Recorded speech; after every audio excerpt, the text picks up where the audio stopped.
अस्सलाम वालेकुम। Class 7 lecture number 7। आज हम आदाब मुआशरत के चैप्टर का नसर पारा करेंगे।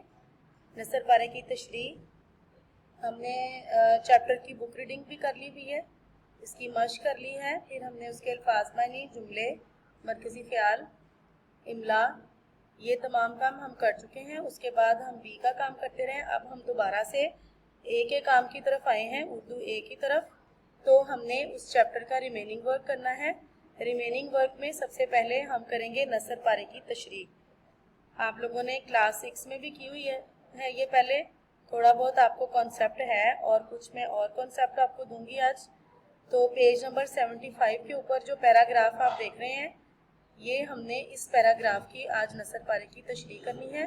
पहले मैं पैराग्राफ रीड कर देती हूँ, फिर मैं आपको बताती हूँ कि आप किस तरह से करेंगे। इसके लिए आपको लूज शीट्स जो है उनको प्लान करके रखना पड़ेगा। साथ साथ जो है आप अपना, मैं तशरीह करवाती जाऊंगी, बोलती जाऊंगी और आप लिखते जाएंगे जैसा कि आप लोग क्लास वर्क में करते थे। मुआशरे में सबको हमेशा रास्तबाजी से काम लेना चाहिए, दरोग गोई से एहतराज किया जाए, हर हाल में सच बात कही जाए, सच और झूठ की आमेजिश ना की जाए, फजूल और बेमायनी गुफ्तगू ना की जाए, बोलते वक्त बेहतरीन अल्फाज का इस्तेमाल किया जाए।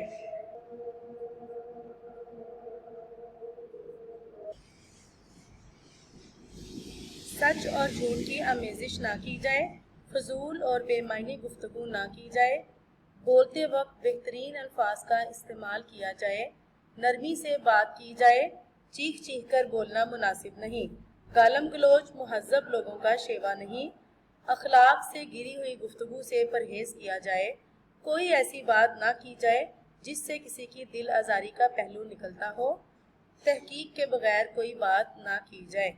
ये हमारा पैराग्राफ और ये प्लान पेज आपके सामने है। मैंने जैसा कि आप लोगों को कहा था कि आपको लूज शीट जो है वो प्लान करनी पड़ेगी। सबसे पहले आप चैप्टर नेम लिखेंगे आदाब मुआशरत, नीचे लिखेंगे नसर पारे की तशरीह, पैराग्राफ कहाँ से शुरू हो रहा है, मुआशरे में सबको हमेशा रास्तबाजी, कोई बात ना की जाए, यहाँ तक। सबसे पहली हेडिंग हमारी इस क्वेश्चन की है हवाला मतन। दूसरी हेडिंग सबक का उन्वान, मुसन्निफ का नाम। सबक का उन्वान क्या है? आदाब मुआशरत। मुसन्निफ का नाम चूँकि हमें नहीं पता होता तो हम इसको ब्लैंक छोड़ देते हैं। तीसरा इसकी हेडिंग है, तीसरी, खत कशीदा अल्फाज के मानी। अल्फाज और मानी है। पहला लफ्ज़ है रास्तबाजी। रास्तबाजी सच्ची बात कहना। नंबर 2 है एहतराज बरतना, बचना या परहेज करना। नंबर 3 शेवा, तरीका। नंबर 4 दरोग गोई, झूठ बोलना। नंबर 5 आमेजिश, मिलावट। और नंबर 6 तहकीक, सच जानना। उसके बाद हम तशरीह की हेडिंग देते हैं। पहले हम आपको सियाको सबाक भी करवाते थे, लेकिन फिर सियाको सबाक कट करवा दिया। डायरेक्ट हम तशरीह ही करेंगे, इसकी सियाको सबाक नहीं करेंगे। तशरीह का मतलब होता है कि हमने उस पैराग्राफ को वजाहत के साथ बयान करना है, उसको हमने एक्सप्लेन करना है, बहुत ही ज़्यादा हमने उसमें फसाहत और बलागत के साथ मिसालें दे देकर उस बात को समझाना है। तो तशरीह जो है इसकी देखें, तशरीह तलब इक्तबास। सबसे पहले जब हम शुरू करेंगे तशरीह तो हम बताएंगे कि इक्तबास या पैराग्राफ लिया कहाँ से गया है, ठीक है। तशरीह तलब इक्तबास सबक के तकरीबन इब्तदाई हिस्से से लिया गया है। इस सबक में मुसन्निफ ने, फिर हम सबक के एक मरकज़ी ख्याल सा बयान करते हैं कि जिसमें हम पूरे सबक को कवर करते हैं कि आखिर इसके अंदर है क्या, और फिर हम तशरीह तलब पैराग्राफ पे जाते हैं। तो हम सबक के मरकज़ी ख्याल या उसका हम थोड़ा सा कह लें कि सबक का हम इहाता करेंगे कि पूरे सबक में क्या है। इस सबक में मुसन्निफ ने मुआशरे में रहने के तौर तरीक़ों और ज़िंदगी को खुश उसलूबी से गुजारने के उसूलों को बताया है। मुसन्निफ कहते हैं कि हमारा मुआशरे में रहन सहन उम्दा और बेहतरीन होना चाहिए। अगर हम मुआशरे के आदाब को जानकर उन पर अमल करेंगे और बुरी बातों से परहेज करेंगे तो हम दुनिया में एक बेहतरीन कौम बनकर उभरेंगे। अब ये हमने सबक का एक छोटा सा मरकज़ी ख्याल सा बता दिया। अब हम तशरीह तलब इक्तबास जब करेंगे उस पर आएंगे, उसको एक्सप्लेन करना शुरू करेंगे तो हम अपना नया पैराग्राफ बनाएंगे। तशरीह तलब इक़्तिबास में मुसन्निफ ने चंद अखलाकी इक़दार को बेहतरीन अंदाज में बयान किया है। मुसन्निफ कहते हैं कि मुआशरे में सब लोगों को चाहिए कि वो हमेशा सच बात कहें और झूठ बोलने से इज्तनाब करें, हर सूरत में सच का साथ दें। पैराग्राफ जैसा कि मैंने आपको पहले रीड करके बताया है, उसमें यही वाली बातें थी। जब आपके सामने बुक खुली होगी, पैराग्राफ आपके सामने मौजूद होगा, तो आपको बहुत अच्छे तरीके से समझ आएगी कि हम तशरीह कैसे कर रहे हैं। हर सूरत में सच का साथ दें, सच और झूठ, गलत और दुरुस्त को आपस में ना मिलाया जाए। बेहुदा गोई यानी बुरी बातें कहना, गलत बातें करना और फजूल बातों से बचकर हमेशा सच्ची और काम की बात की जाए। गुफ्तगू करते वक्त बेहतरीन और उम्दा अल्फाज का इस्तेमाल किया जाए। हमेशा नरमी से बात की जाए। अपनी बोलचाल में हमेशा शाइस्तगी, लताफत और नज़ाकत को मलहूज़े खातिर रखना चाहिए। मलहूज़े खातिर रखना यानी मद्देनज़र रखना। अब यहाँ पर कुछ वर्ड आपको नज़र आ रहे होंगे जो मैंने मार्कर से किए हुए हैं।